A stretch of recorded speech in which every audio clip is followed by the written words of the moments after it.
세계 경제가 과연 falling apart, 무너지고 있는가, 서서히 무너지고 있는가. 지금 불경기에 있다가 약간 회복기에 있다라고들 생각하고 있는데 과연 장기적으로 볼 때 어떤가. 지난번에 1을 했고요. 오늘 2를 보시면은 첫 번째가 이제 트렌드, 네 가지 트렌드 중에서 demographics, 인구 구성적인 측면을 보자는 얘기고요. 그 다음에 이제 credit cycle, 돈이 얼마나 풀리는지, 돈 풀리는 거에 따라서 경기가 잘 되고 또 수축되는 거에 따라서 안 되고 그런 상황이 있었고요. 그 다음에 세 번째 트렌드가 테크놀로지 웨이브스입니다. 중요한 발명품들, 스팀 엔진에서 자동차, 그 다음에 컴퓨터 1위까지 이런 것들이 어, 폭발적인 평균 이상의 경제 성장을 만들어냅니다. 비록 이것들이 이따 보시건 10년 이상이 완전한 여파를, 효과를 가져오려면 10년 이상이 걸리긴 하지만요. 인터넷 백본, 근간, 척추가 1987년에 만들어집니다. 그러나 스탁 붐, 런치, 그것이 런치 시작했던 주식의 붐은요, get going, 발생하는데, 일어나는데 took a while, 약간의 시간이 걸렸어요. 그리고 12년 후까지도 피크에 이르지 않았던 겁니다. 글씨가 이렇게 작아졌네요. 12년이 지나서야 절정에 1999년까지 올라갔던 겁니다. 이때 닷컴 붕괴가 일어나죠. 현재 많은 새로운 기술들이 있는데 그것이 전반적 경제에 중요한 경제적 임팩트를 줄 수 있는 새로운 기술들이 있습니다. The one that's already underway, 이미 진행되고 있는 바로 그것이 enhanced, 향상된 oil gas production이에요.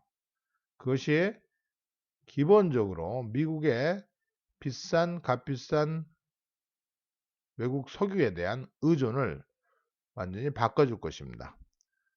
셰일 가스라는 거죠.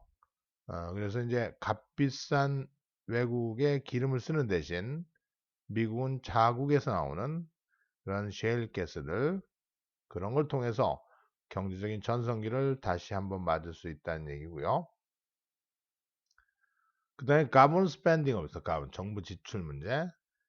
유로존과 많은 다른 나라들은 이제 some form of austerity, 일정 형태의 긴축, austerity 하면 긴축이에요. 긴축을 막고 있습니다.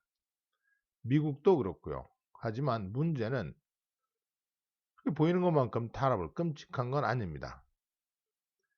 Last year's rate, 작년의 비율로 보면요, 연방 정부가 부채의 11경 정도의 달러를 취할 것입니다. 다음 10년 동안 부담을 안게 될 거죠. 하지만 평균 성장을 하게 되면 미국 경제는 또 하나의 6트릴리언 데트 정도는 다룰 수 있습니다. 작년까지는 이렇게 됐는데 앞으로도 합해서 17트릴리언 정도의 부채는 된다는 거죠. 아니네, 여기서는 6기니까 나머지 모질한 부분이 5트릴리언이에요. 정부가 6트릴리언을 담당할 수 있고 나머지 부분은 부족분이 이제 5트릴리언인데 작년 말에 텍사익 세금 상승이 10년에 걸쳐서 600 빌리언 달러, 이 정도를 걷어들일 예정입니다. projected to예요. 그리고 sequester is scheduled to save. sequester, 자동적으로 그 예산을 쓰지 못하는 프로그램이죠. 미리 정해놓고요. 그 sequester 때문에 1.2 트릴리언 달러 정도가 아껴질 예정이에요. 그만큼 돈을 안 쓰겠다는 겁니다.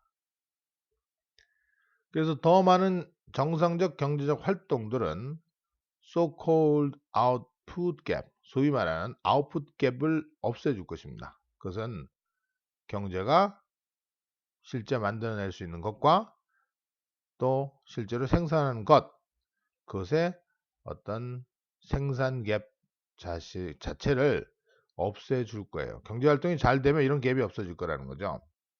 그것은요, 연간 적자를 약 900 빌리언 달러, 9천억 달러 정도만큼 줄여줄 것이고, 그것을 모두 합해 보면은 2.7 트릴리언이 될 거고요. 남아있는 부채는 2.3 트릴리언입니다. 계산이 쭉 되고 있죠? As a benchmark, the amount that nearly, 자, 벤치마크로서 그 전체 총액은 시퀘스터 크기의 2배 정도 되는, 아까 시퀘스터 때문에 1.2 빌리언이라고 그랬죠? 그래서 이거 2배 정도 됩니다. 그래서 버짓을 잘 통제하는 것이 괴로운 일이겠지만 불가능한 건 아니라는 거예요. 그리고 또 그걸 할 수 있는 10년의 기간이 있죠. 10년을 지금 놓고 보니까. 그래서 미국 정부의 예산상 충분히 커버가 될 수 있다는 내용이에요. 자, 그럼 결론이 뭡니까? 이 네 가지 트렌드들, 오늘은 두 가지를 다뤘죠. 이 네 가지 트렌드들이 그럼 결국 어떻게 될까? 그러면 이 베이비 부머 마지막 사람들은요, 또 다른 16년 동안에는 퇴직을 하지 않을 것입니다. 그래서 경제가 demographic headwind. headwind 하면 역풍이에요. 앞쪽에서 불어오는 바람이죠. 경제가 더 어려움을 겪게 될 것입니다. 더 많은 deleveraging, 부채를 줄이려는 노력, 필요성이 당분간은 hold back growth, 성장을 잡고 있을 것입니다. 많은 다른 나라에서도 마찬가지고요. 근데 더 긍정적인 측면에서는 미국의 budget problem이 fixable, 고칠 수 있습니다. 그렇게 끔찍하지 않아요. 장기적인 텍스트 상으로 보여지게 될 때는 그렇게 끔찍한 건 아닙니다. 라는 결론이 내릴 수 있고, 마지막으로 기술적인 어떤 혁신들, 예측할 수 없는 기술적인 혁신들이 경제의 리프트, 상승 효과를 가져올 수 있습니다. 그리고 하지만 최소한 미국의 에너지 전망은 훨씬 밝습니다. 아까 셰일가스 얘기했죠. 10년 전 누가 생각한 것보다 지금은 굉장히 밝고요. 셰일가스 개발 자체가 10년 전에는 별로 얘기가 안 됐던, 기술적으로는 가능했지만 갑자기 지금 2, 3년 동안 가능성이 굉장히 커진 상황이죠.